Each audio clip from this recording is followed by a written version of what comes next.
show the world that there is good, that there is hope, that there are stories that are worth being told. And because the media operates on if it bleeds, it leads, we may never hear these stories.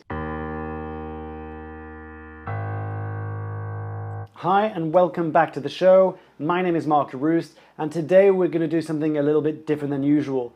Unless you've been hiding in a cave for the past 10 hours, then you'll know that Donald Trump is now the 45th President of the United States of America after winning 50.2% of the popular vote and winning 276 of the Electoral College vote. He needed 270 to become president.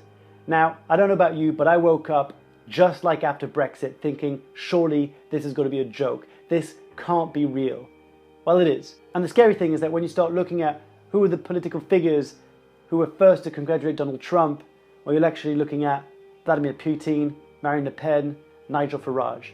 And to add insult to injury, the Republicans have now a majority in the US Congress after the party swept both the House of Representatives and the Senate, meaning really Donald Trump is going to have a free-for-all when it comes down to the policies he wants to put in place. Now, this video's intention is not to add more fuel to the fire of hate and fear.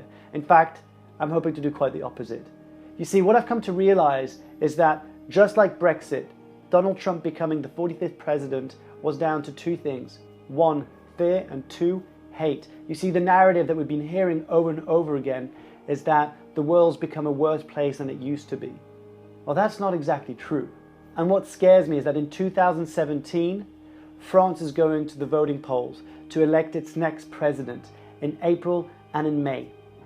Now, on that candidate list is Marine Le Pen. And if you don't know who Marine Le Pen is, you definitely do not want her to become the next French president. And then later on in the year, German federal elections is taking place, meaning this wave of nationalism has hit both the shores of the UK and the land of the United States and is going to make its way over to France and Germany. And my hope is that through this video, we can plant a seed of hope to change what is about to happen. If, like me, you feel powerless as to what you can do because you don't know if your vote matters, you don't know how to get involved, here's a solution. I sent a message via WhatsApp to Johnny Miller, that handsome guy, expressing that what I think might be the antidote to fear and hate, well, it might be love and hope. Call me a hippie, but I believe that if we actually showcase the stories of hope and the stories of love, then perhaps we can somehow combat this wave of negativity that's taken over the world. As Daniel Priestley sent an email this morning, the blame has been put on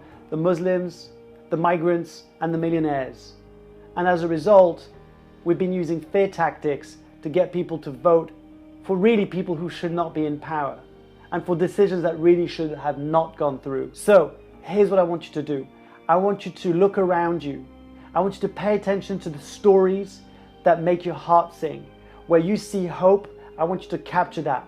Take your phone, take a piece of paper, write those stories down and share them with the world. Now, this could be through Facebook, through Instagram, through Twitter, or even on LinkedIn or on YouTube. I want you to capture these stories and show the world that there is good, that there is hope, that there are stories that are worth being told. And because the media operates on if it bleeds, it leads, we may never hear these stories. And if the only voice that we hear is the voice of fear and hatred, that is the only voice we know. And I believe that if we all come together, we can somehow, I don't know how, but we can somehow show a more positive light and give us hope that being together is better than being divided, and being one is a much better idea than pointing fingers at each other and blaming each other out for our current problems. The last time that happened, Second World War began.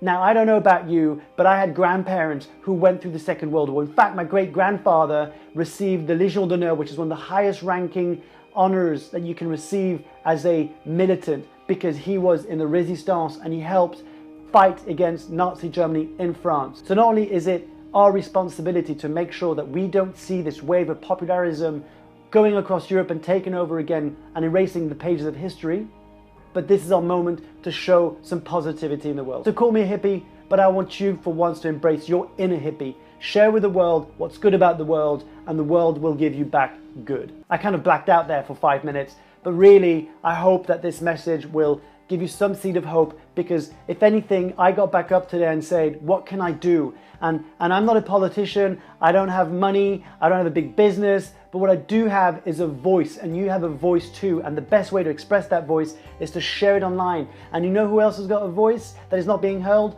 All those stories out there that need to be profiled, that need to have a spotlight on. I'll give you a really quick example. I met Harvey, a barber at Rocket Barbershop in Peckham, and he goes out with his girlfriend down to Calais in the refugee camps, and he offers free haircuts, and his girlfriend shows movies and cartoons for the kids. But he's doing something amazing, and this is a story that needs to be heard because there is great hope in humanity. So if you believe that there's something in this message, share it with someone that needs to hear it.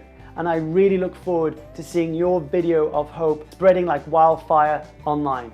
Because at the end of the day, shining light on darkness is the only way to make it bright. Until next time, you stay awesome.